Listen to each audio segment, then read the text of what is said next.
बिस्मिल्लाहिर्रहमानिर्रहीम। अस्सलाम वालेकुम। इसराना नहीं साहब की खिदमत में दोबारा हाज़िर हो गए हैं। आज इस फार्म पे हम आज आए हैं, कार्निश फार्म इनका नाम है। सीनियर सुपरवाइज़र हमारे पास मौजूद हैं आज हमारे साथ। इंशाल्लाह ताला इनके साथ डिटेल में डिस्कस करते हैं।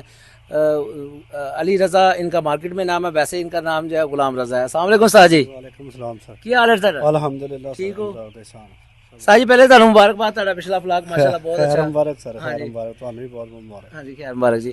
ਅੱਛਾ ਤੁਸੀਂ ਇਹ ਦੱਸੋ ਕਿ ਇੱਕ ਤਾਂ ਤੁਹਾਨੂੰ ਅਸੀਂ ਬਰੂਡਿੰਗ ਦੇ ਉੱਤੇ ਵਰਕ ਕਰ ਰਹੇ ਹਾਂ, ਜਿਸ ਤਰ੍ਹਾਂ ਸਰਦੀਆਂ ਦੀ ਬਰੂਡਿੰਗ ਤੇ ਵਰਕ ਕੀਤਾ ਤੇ ਗਰਮੀਆਂ ਦੀ ਬਰੂਡਿੰਗ ਜਿਹੜੀ ਇਸ ਵੈਦਰ ਦੀ ਹੈ, ਇਹਦੇ ਬਾਰੇ ਤੁਸੀਂ ਸਾਨੂੰ ਦੱਸੋ ਕਿ ਤੁਸੀਂ ਕੀ ਪ੍ਰੈਕਟਿਸ ਕਰ ਰਹੇ ਹੋ ਜਾਂ ਤੁਹਾਡੀ ਕੀ ਕਿਹੜੇ ਐਸੇ ਪੁਆਇੰਟਸ ਨੇ ਜਿਹੜਾ ਤੁਸੀਂ ਕਹਿੰਦੇ ਹੋ ਕਿ ਯਾਰ ਬਾਕੀ ਲੋਕਾਂ ਨੂੰ ਵੀ ਇਹ ਕਰਨੇ ਚਾਹੀਦੇ ਨੇ। ਜੀ ਸਰ ਜਿਹੜੀ ਹੈਗੀ ਹੈ ਨਾ ਬਰੂਡਿੰਗ, ਇਹ ਬਹੁਤ ਅਹਿਮ ਆ। ਗਰਮੀਆਂ ਦੀ ਬਰੂਡਿੰਗ ਜਿਹੜਾ ਬਾਹਰ ਦਾ ਵੈਦਰ ਉਹਦੇ 'ਚ ਬਿਲਕੁਲ ਨਮੀ ਨਹੀਂ ਹੈ। ਸਹੀ। ਸਾਨੂੰ ਸਰ ਕੀ ਕਰਨਾ ਚਾਹੀਦਾ ਕਿ ਆਂਦੇ ਚੂਹੇ ਨੂੰ ਮਤਲਬ ਨਾ ਪਹਿਲੇ ਸਾਨੂੰ ਵੈਂਟ ਜਿਹੜਾ ਨਾ ਬਿਲਕੁਲ ਬੰਦ ਕਰਕੇ ਉੱਪਰ ਮਿੱਟੀ ਲਗਾ ਦੇਣੀ ਚਾਹੀਦੀ ਆ, ਤਾਂ ਕਿ ਅਸੀਂ ਵੈਂਟ ਵਾਲੀ ਸਾਈਡ ਤੇ ਤਾਂ ਬਿਲਕੁਲ ਜਾਣਾ ਹੀ ਨਹੀਂ ਨਾ। ਅਸੀਂ ਉਸ ਤੋਂ ਬਾਅਦ ਕੀ ਕਰਨਾ ਕਿ ਅਸੀਂ ਆਪਣਾ ਟੈਂਪਰੇਚਰ ਔਰ ਨਮੀ ਨੂੰ ਮੇਨਟੇਨ ਕਰਨਾ ਵਾ। ਟੈਂਪਰੇਚਰ ਅਸੀਂ ਨਮੀ ਮੇਨਟੇਨ ਐਵੇਂ ਕਰਨੀ ਕਿ ਅਸੀਂ ਪੈਡ ਖੋਲਾਂਗੇ, ਪੈਡ ਖੋਲ ਕੇ ਅਸੀਂ ਨਾਲ ਜਿੰਨਾ ਸਾਨੂੰ ਜ਼ਰੂਰਤ ਹੋਏਗਾ ਉਹਨਾਂ ਪੰਖਾ ਚਲਾਵਾਂਗੇ। ਪੈਡ ਅਸੀਂ ਚਲਾਵਾਂਗੇ ਨਾਲ ਥੋੜ੍ਹੇ ਜਿੰਨੇ ਸਾਨੂੰ ਜ਼ਰੂਰਤ ਹੋਏ ਕਿ ਨਮੀ ਵੀ ਪੂਰੀ ਹੋਵੇ, ਸਾਡਾ ਟੈਂਪਰੇਚਰ ਵੀ ਪੂਰਾ ਹੋਵੇ। पंखा सर ਅਸੀਂ ਉਸ ਹਿਸਾਬ ਨਾਲ ਚਲਾਣਾ ਜਿੰਨੀ ਕਿ ਸਾਨੂੰ ਜ਼ਰੂਰਤ ਆ, ਕਿਉਂਕਿ ਪਹਿਲੇ ਹਫਤੇ ਦਾ ਜਿਹੜਾ ਤੁਸੀਂ ਵੈਂਟਾਂ ਦੀ ਗੱਲ ਕੀਤੀ, ਤੁਸੀਂ ਪਹਿਲੇ ਦਿਨ ਹੀ ਵੈਂਟਾਂ ਨੂੰ ਪ੍ਰੋਪਰ ਮਿੱਟੀ ਲਾਤੀ ਸਾਰਿਆਂ ਨੂੰ? ਹਾਂਜੀ ਬਿਲਕੁਲ। ਅਸੀਂ ਸਰ ਬਿਲਕੁਲ ਹਾਂ ਚੈੱਕ ਕਰ ਸਕਦੇ ਹੋ ਸਰ, ਹਾਂ ਦਿਖਾ ਸਕਦੇ ਸਰ। ਸਾਰੇ ਵੈਂਟਾਂ ਨੂੰ ਮਿੱਟੀ ਲੱਗੀ ਹੋਈ ਸੀ ਪਹਿਲੇ ਦਿਨ ਸਰ। ਵੈਂਟਾਂ ਤੇ ਅਸੀਂ ਬਿਲਕੁਲ ਗਏ ਹੀ ਨਹੀਂ ਔਰ ਅਲਹਮਦੁਲਿਲਾ ਸਾਡਾ 9 ਦਿਨ ਦਾ ਬਰਡ ਆ, तो माशाल्लाह कोई स्नीजिंग नहीं, बेहतरीन है सर। तो दूसरा सर ये कि पंखे का जो कंसैप्ट है ना कि जी थोड़ा जिहा टैंपरेचर वधिया तो पंखा भज के चला दो, नहीं इस वैदर के सर पंखा भी असी सोच समझ के चलाना वा, क्योंकि तुसी ज़्यादा पंखा चलाओगे तो नमी चुक के सारी बाहर छड़ देगा। जो नमी बाहर चली जाएगी ऑटोमैटिक। ये देखो बहुत सारे मार्केट ਦੇ ਵਿੱਚ ਬਾਕੀ ਲੋਕ ਕੰਮ ਕਰ ਰਹੇ ਨੇ, ਸੁਪਰਵਾਈਜ਼ਰਸ, ਠੀਕ ਹੈ ਨਾ। ਉਹਨਾਂ ਦਾ ਕਈ ਨਾ ਕਨਸੈਪਟ ਇਹ ਹੈ ਕਿ ਜੀ ਗਰਮੀਆਂ ਦੇ ਫਲਾਗ ਦੇ ਵਿੱਚ 2 ਦਿਨ ਦਾ ਚੂਜ਼ਾ ਹੈ ਤੇ 2 ਫੈਨ, 6 ਦਿਨ ਦਾ ਚੂਜ਼ਾ ਹੈ ਤੇ 3 ਫੈਨ, 9 ਦਿਨ ਦਾ ਚੂਜ਼ਾ ਤੇ 4 ਤੇ 3 3.5 4 ਫੈਨ ਤੋਂ ਅੱਗੇ मतलब बढ़ाते जाओ फैन, क्योंकि गर्मी तो बचना है, मतलब टेंपरेचर मेंटेन करना। नहीं सर ये कंसैप्ट मेरे ख्याल नाल ठीक नहीं हैगा। उन्होंने ये कंसैप्ट बिल्कुल नहीं रखना चाहिए। इस वैदर दे विच सानू पंखा बड़े आराम नाल चलाना चाहिए वा। साडी नमी, साडा टैंपरेचर बराबर रहेगा, चूजा स्टेबल रहेगा, उहदे च आवाज़ नहीं आए। शुरू दे विच आवाज़ दा इशू आ रहा ना, दूसरे दिन तीसरे दिन ये सानू ज़्यादातर इहो ही वजूहात है जिहदी वजह तो आ रहे हैं।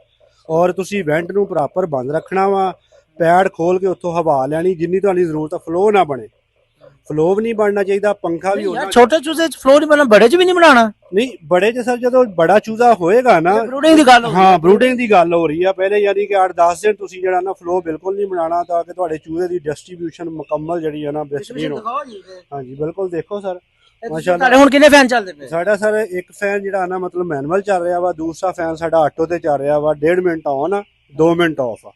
और माशाअल्लाह बर्ड तुहाडे सामने आ सर, खेल रहा सारा। और कोई भी सर विजिटर बाहरों आवे, आके पहला कदम विच रखे चूजे ते चूजा उठ के खेले।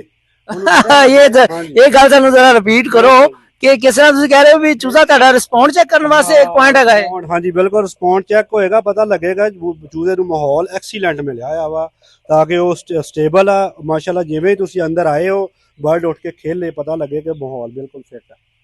अच्छा ਤੁਹਾਨੂੰ ਰਿਸਪੌਂਡ ਕਰੇ ਚੂਜ਼ਾ ਤੇ ਤੁਸੀਂ ਸਾਨੂੰ ਕਰਕੇ ਦਿਖਾਓ, ਫਿਰ ਆਓ। ਦੇਖੋਗੇ ਤੁਹਾਡੇ ਸਾਹਮਣੇ ਮਾਸ਼ਾਅੱਲਾ। ਅੱਛਾ ਮੂਵਮੈਂਟ ਆਪਣੀ ਸ਼ੁਰੂ ਕੀਤੀ ਹੈ ਤੇ ਕਿੰਨੇ ਪਿਲਰ ਤੱਕ ਤੁਸੀਂ ਕਹਿੰਦੇ ਹੋ ਜੀ ਚੂਜ਼ਾ ਤੁਹਾਡਾ ਉੱਠ ਕੇ ਖੜਾ ਹੋਣਾ ਚਾਹੀਦਾ? ਮੈਂ ਕਹਿੰਦਾ ਜੀ ਕਿ ਪਹਿਲੇ ਪਿਲਰ ਤੋਂ ਲੈ ਕੇ ਜਿੱਥੋਂ ਤੱਕ ਤੁਹਾਡਾ ਚੂਜ਼ਾ ਖੁੱਲਿਆ ਹੋਇਆ ਵਾ, ਪੂਰਾ ਚੂਜ਼ਾ ਤੁਹਾਡਾ ਜਿਹੜਾ ਨਾ ਮਤਲਬ ਆਪਣਾ ਯਾਨੀ ਕਿ ਫੀਡ ਤੇ ਪਾਣੀ ਤੇ ਆ ਜਾ ਰਿਹਾ ਹੋਵੇ, ਮਤਲਬ ਜਿਹੜਾ ਨਾ ਇਹ ਚੂਜ਼ੇ ਨੂੰ ਇੰਨੀ ਜਿਹੜੀ ਉਹ ਤੁਸੀਂ ਉਹ ਸਿਖਾਈ ਹੈ ਕਿ ਉਹ ਜਿੱਦਾਂ ਹੁੰਦਾ ਕਿ ਜੀ ਵੱਡਾ ਬੰਦਾ ਆਇਆ ਤੇ ਜੂਨੀਅਰ ਜਿਹੜਾ ਖੜਾ ਹੋ ਜਾਂਦਾ ਰਿਸਪੈਕਟ ਵਾਸਤੇ। ਆਪਣਾ ਕਲਚਰ ਹੈ, ਠੀਕ ਹੈ ਨਾ। ਇਸਲਾਮ 'ਚ ਵੈਸੇ ਇਹਦਾ ਕੰਸੈਪਟ ਨਹੀਂ ਹੈ, ਲੇਕਿਨ ਕਲਚਰ ਹੈ ਆਪਣਾ ਕਿ ਬੜਾ ਬੰਦਾ ਕੋਈ ਆਇਆ ਤਾਂ ਉਹਦੇ ਵਾਸਤੇ ਉੱਠ ਕੇ ਖੜੇ ਹੋ ਕੇ ਮਿਲਣਾ, ਠੀਕ ਹੈ, ਜਾਂ ਦੋਨਾਂ ਹੱਥਾਂ ਨਾਲ ਸਲਾਮ ਲੈਣਾ, ਠੀਕ ਹੈ। ਇਸੇ ਤਰ੍ਹਾਂ ਤੁਸੀਂ ਕਹਿ ਰਹੇ ਹੋ ਤੁਸੀਂ ਅੰਦਰ ਆਏ ਹੋ ਤੇ ਚੂਜ਼ਾ ਤੁਹਾਡੇ ਉਹਨਾਂ ਨਾਲ ਖੜਾ ਹੋ ਜਾਏ। ਨਹੀਂ ਉਹਦਾ ਸਰ ਇਹ ਹੋਏਗਾ ਕਿ ਤੁਹਾਨੂੰ ਇਹ ਪਤਾ ਲੱਗੇਗਾ ਕਿ ਸਾਰੇ ਸ਼ੈਡ ਦਾ ਜਿਹੜਾ ਟੈਂਪਰੇਚਰ ਆ ਨਾ ਉਹ ਬਰਾਬਰ ਆ, वेरिएशन नहीं है माहौल 'ਚ। ਇਹ ਨਹੀਂ ਕਿ ਪਹਿਲੇ 4-5 ਪਿਲਰ ਹੋਰ ਹੈ ਟੈਂਪਰੇਚਰ ਔਰ ਪਿੱਛੇ ਕੁਝ ਹੋਰ ਆ। ਤੁਸੀਂ ਪਿੱਛੇ ਕੈਮਰਾ ਘਮਾਓ, ਪਿੱਛੇ ਵੀ ਅਲਹਮਦੁਲਿਲਾ ਤੁਹਾਨੂੰ ਚੂਜ਼ਾ ਇਸ ਤਰ੍ਹਾਂ ਹੀ ਮਿਲੇਗਾ। ਚਲੋ ਆਜੋ ਪਿੱਛੇ ਚੱਲਦੇ ਹਾਂ। ਹਾਂ ਜੀ ਠੀਕ ਹੈ ਮਾਸ਼ਾਅੱਲਾ, ਚੱਕਰ ਤੁਹਾਡਾ ਲਾਇਆ ਬਟ ਦਾ। ਹੋਰ ਕੀ ਦੱਸਣਾ ਚਾਹੁੰਦੇ ਹੋ ਕਿ ਜੇ ਤੁਸੀਂ ਕਹਿੰਦੇ ਹੋ ਵੀ ਚੱਕਰ ਲਗਾ ਕੇ? ਜੀ ਸਰ ਮੈਂ ਕਹਿੰਦਾ ਜੀ ਉਹ ਗੱਲ ਨੂੰ ਰਿਪੀਟ ਕਰੋ, ਉਹ ਮੇਰੀ ਸਮਝ ਤੇ ਅੜੀ ਨਹੀਂ ਆਈ। ਨਹੀਂ ਸਰ, ਚੱਕਰ ਲਗਾ ਕੇ, ਯਾਨੀ ਕਿ ਜਦੋਂ ਤੁਸੀਂ ਚੱਕਰ ਲਾਉਣ ਵਾਸਤੇ ਆਏ ਜੇ ਨਾ, ਬਰਡ ਮਾਸ਼ਾਅੱਲਾ ਤੁਹਾਡਾ ਡਿਸਟ੍ਰੀਬਿਊਸ਼ਨ ਠੀਕ ਆ। ਬਾਕੀ ਤੁਸੀਂ ਜਦੋਂ ਅੰਦਰ ਕਦਮ ਰੱਖੋਗੇ, ਅੰਦਰ ਚੱਕਰ ਲਗਾਓਗੇ, ਬਰਡ ਮਾਸ਼ਾਅੱਲਾ ਵੇਰੀਏਸ਼ਨ ਨਹੀਂ, ਟੈਂਪਰੇਚਰ ਮਾਹੌਲ ਠੀਕ ਆ, ਤੁਹਾਡਾ ਬਰਡ ਆਪਣੇ ਆਪ ਉੱਠ ਕੇ ਖੇਲੇਗਾ। ਅਸੀਂ ਇਹ ਜਿਹੜਾ ਪੁਆਇੰਟ ਆ ਇਹ ਡਾਇਰੈਕਟ ਹਫੀਜ਼ ਸਾਹਿਬ ਨੂੰ, ਬੱਟ ਸਾਹਿਬ ਨੂੰ ਭੇਜ ਕੇ ਇਹਦੀ ਕਰਾ ਲਈਏ। ਕੋਈ ਨਾਰਾਜ਼ਗੀ ਤੇ ਨਹੀਂ ਤੁਹਾਡੀ? ਨਹੀਂ ਸਰ, ਕੋਈ ਨਾਰਾਜ਼ਗੀ ਨਹੀਂ, ਅਲਹਮਦੁਲਿल्लाह। ਜਿੰਨੇ ਵੀ ਬੰਦੇ ਆਪਣੇ सीनियर ਆ, नहीं हफीज साहब ने चेक कराना है। हाँ जी करन सर, सुपरवाइजर हफीज साहब, अगर आप ये वीडियो देख रहे हैं तो इसके ऊपर आपका जो है ना वो प्रॉपर चाहिए हमें फीडबैक, और इसका रिस्पॉन्स चाहिए कि आप ये समझते हैं कि जो उस्ताद बता रहे हैं कि जी आप अंदर आए और बर्ड आपको इस तरह से रिस्पॉन्ड करे कि जैसे आपकी रिस्पेक्ट में खड़ा हो और आपको बताए कि I am happy and I am satisfied with your management, with your ventilation. यही आप कहना चाह रहे हैं ना? बिल्कुल सर, यही कहना चाह रहा हूँ। और इंशाल्लाह ये जितने भी बंदे हैं मतलब वो देख के मतलब बताएं कि ये बात बिल्कुल एग्जैक्ट है और सही है। अल्हम्दुलिल्लाह हर बंदा इस बात पे इत्तेफाक करेगा। चलो ब्रूडिंग से वापस आने हैं। ब्रूडिंग ਦੇ ਉੱਤੇ ਇੱਕ ਪੁਆਇੰਟ ਇਹ ਵੀ ਹੈ ਕਿ ਜੀ ਬਲੈਕ ਪੇਸਟਿੰਗ ਜਿਹੜੀ ਹੈ ਨਾ ਉਹ ਇਸ ਪਲਾਕ ਦੇ ਵਿੱਚ ਬਿਲਕੁਲ 0% ਹੋਣੀ ਚਾਹੀਦੀ ਹੈ। ਜੀ ਬਿਲਕੁਲ ਸਰ, ਜਿਹੜੀ ਵੈਂਟ ਪੇਸਟਿੰਗ ਹੈ ਨਾ ਸਰ, ਉਹ ਸਾਡਾ ਜਿਸ ਟਾਈਮ ਟੈਂਪਰੇਚਰ ਥੋੜਾ ਜਿਹਾ ਹਾਈ ਲੈਵਲ ਜਾਂਦਾ ਨਾ ਜੀ, ਉਸ ਟਾਈਮ ਸਾਡੀ ਨਾ ਵੈਂਟ ਪੇਸਟਿੰਗ ਬਣਨਾ ਸਟਾਰਟ ਹੋ ਜਾਂਦੀ ਹੈ। ਤੁਸੀਂ ਅਗਰ ਵੈਂਟ ਬਿਲਕੁਲ ਬੰਦ ਰੱਖੋਗੇ, ਪੈਡ ਵਾਲੀ ਸਾਈਡ ਤੋਂ ਹਵਾ ਲਓਗੇ, ਪੰਖਾ ਆਰਾਮ ਨਾਲ ਚਲਾਓਗੇ ਜਿੰਨਾ ਜ਼ਰੂਰਤ ਹੈ, ਤੁਹਾਡੀ ਵੈਂਟ ਪੇਸਟਿੰਗ ਨਹੀਂ ਹੋਏਗੀ, ਟੈਂਪਰੇਚਰ ਨਮੀ ਵੀ ਬਰਾਬਰ ਰਹੇਗੀ ਔਰ ਬਰਡ ਹੀ ਸਟ੍ਰੈਸ ਤੋਂ ਬਚਿਆ ਰਹੇਗਾ। ਵੈਂਟ ਪੇਸਟਿੰਗ ਬਿਲਕੁਲ ਨਹੀਂ ਹੋਏਗੀ। ਚਲੋ, ਔਰ ਦੂਸਰੀ ਇਹ ਕਿ ਜਿਹੜੀ ਲੈਗ ਦੀ ਡਿਵੈਲਪਮੈਂਟ ਹੋਈ ਤੁਹਾਡੀ, ਕਿਸ ਤਰ੍ਹਾਂ ਅਸੀਂ ਚੈੱਕ ਕਰ ਸਕਦੇ ਹਾਂ ਕਿ ਯਾਰ ਤੁਹਾਡੇ ਚੋਂ ਤੁਸੀਂ ਕਹਿੰਦੇ ਅਸੀਂ ਨਮੀ ਬਿਲਕੁਲ ਨਹੀਂ ਘਟਣ ਦਿੱਤੀ, ਠੀਕ ਹੈ ਨਾ? ਇਹ ਵਿਜ਼ਟਰ ਨੂੰ ਕਿਸ ਤਰ੍ਹਾਂ ਯਕੀਨ ਦਿਲਾਓਗੇ? ਇਹ ਸਰ ਜਿਸ ਟਾਈਮ ਆ ਕੇ ਵਿਜ਼ਟਰ ਚੈੱਕ ਕਰੇਗਾ ਨਾ, ਲੈਗ ਬਿਲਕੁਲ ਮੁਲਾਇਮ ਔਰ ਬਿਲਕੁਲ ਹੈਲਦੀ ਹੋਏਗੀ, ਉਹਨੂੰ ਪਤਾ ਹੋਏਗਾ ਕਿ ਜਿਹੜਾ ਚੂਜ਼ਾ ਫੜਾਓ ਕਿ ਨਮੀ ਜਿਹੜੀ ਹੈ ਨਾ ਬਿਲਕੁਲ ਬਰਾਬਰ ਰਹੀ ਹੈ। ਇਸ ਵਜ੍ਹਾ ਤੋਂ ਜਿਹੜਾ ਨਾ ਬਰਡ ਦੀ ਜਿਹੜੀ ਹੈਗੀ ਨਾ ਲੈਗ, ਉਹ ਬਿਲਕੁਲ ਸਹੀ ਡਿਵੈਲਪਮੈਂਟ ਹੋਈ ਹੈ। ਜਾਣ ਕੇ ਮੋਟਾ ਚੂਜ਼ਾ ਤੇ ਨਹੀਂ ਫੜਿਆ? ਨਹੀਂ ਸਰ, ਬਰਾਬਰ। ਬੇਟਾ ਤੂੰ ਫੜਾ, ਤੁਸੀਂ ਫੜਾਓ। ਸਾਜੀ ਕੋਈ ਗੁੱਸੇ ਵਾਲੀ ਗੱਲ ਨਹੀਂ। ਨਹੀਂ ਛੋਟਾ ਚੂਜ਼ਾ ਚੈੱਕ ਕਰ ਲਈਏ, ਵੱਡਾ ਚੈੱਕ ਕਰ ਲਈਏ। ਉਹ ਮੈਂ ਕਿਹਾ ਬੰਦਾ ਕਹਿੰਦਾ ਲਓ ਜੀ ਸਾਨੂੰ ਵੀਡੀਓ ਦੇ ਵਿੱਚ ਅਗਰ ਗੰਨੀ ਲੈ ਕੇ ਆਈ ਤਾਂ ਅਸੀਂ ਉਹ ਵੀ ਦਿਖਾਵਾਂਗੇ। ਨਹੀਂ ਐਸੀ ਕੋਈ ਮਸਲਾ ਨਹੀਂ ਸਰ, ਦੇਖੋ ਤੁਸੀਂ।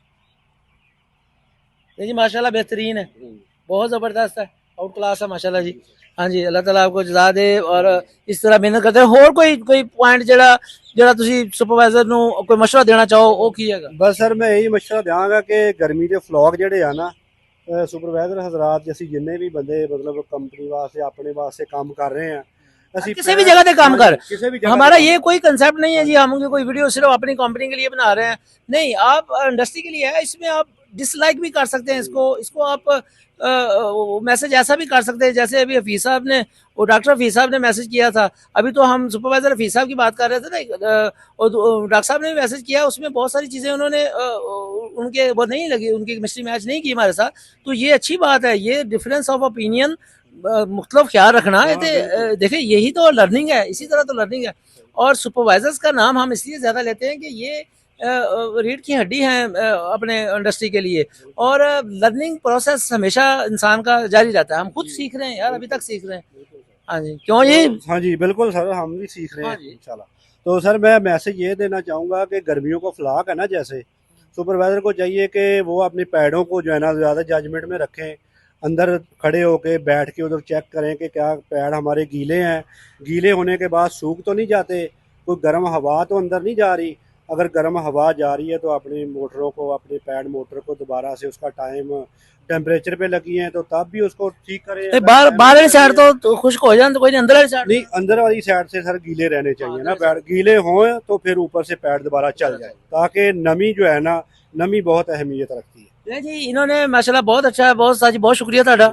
हाँ जी, जज़ाकल्लाह जी, तुसी इतना अच्छा। देखें बात ये है कि जो बंदा कोई काम कर रहा है ना, उसकी जो कोर है वो अपने वो बता रहा है, ठीक है ना। इससे आपने जो चीज़ आपको पसंद आए वो भी आपने बतानी है, जो आपको ना पसंद आए वो भी आपने इसको डिस्कस करना है, ताकि हम इन चीज़ों को बेहतर कर सकें। हम सब मिल के इंडस्ट्री के लिए वर्क कर रहे हैं और इंशाल्लाह ताला ये वर्क जारी रहेगा, ठीक है। बाकी जो दूसरे कंसेप्ट हैं, कई लोग और तरह से फ़ैन को ज़्यादा पसंद कर रहे हैं, लेकिन हमारा कंसेप्ट यही कि यार फ़ैन ज़्यादा देने का मकसद नहीं है, ना तो अमोनिया है, अमोनिया तो है नहीं सर कि जो बाहर निकालनी है, जो मतलब जहाँ स्टेबल रहता है चूज़ा उतना फ़ैन चलाए बस। हाँ जी।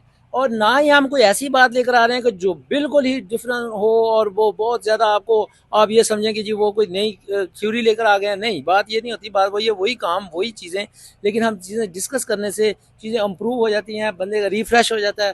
تاکہ ہم اس بلاک میں پوری انڈسٹری کے لیے ہے جو پولٹری کے انڈسٹری کی صورتحال ہے اس میں ہم نے مائکرو لیول ورکنگ کرنی ہے. انشاءاللہ تعالیٰ اس کو اور بھی زیادہ بہتر کریں گے. تب کے لیے اتنا ہی. خوش رہیں، خوشیاں بانٹیں، 5 وقت کی نماز ضرور ادا کریں. اسکل اینڈ ول، اس پہ ہم انشاءاللہ تعالیٰ بات کریں گے کہ اسکل کیا ہے اور ول کیا ہے. اسکل آپ کی مار کھا جائے کوئی مسئلہ نہیں ہے، ول آپ کی ہمیشہ اوپر جانی چاہیے. جزاک اللہ.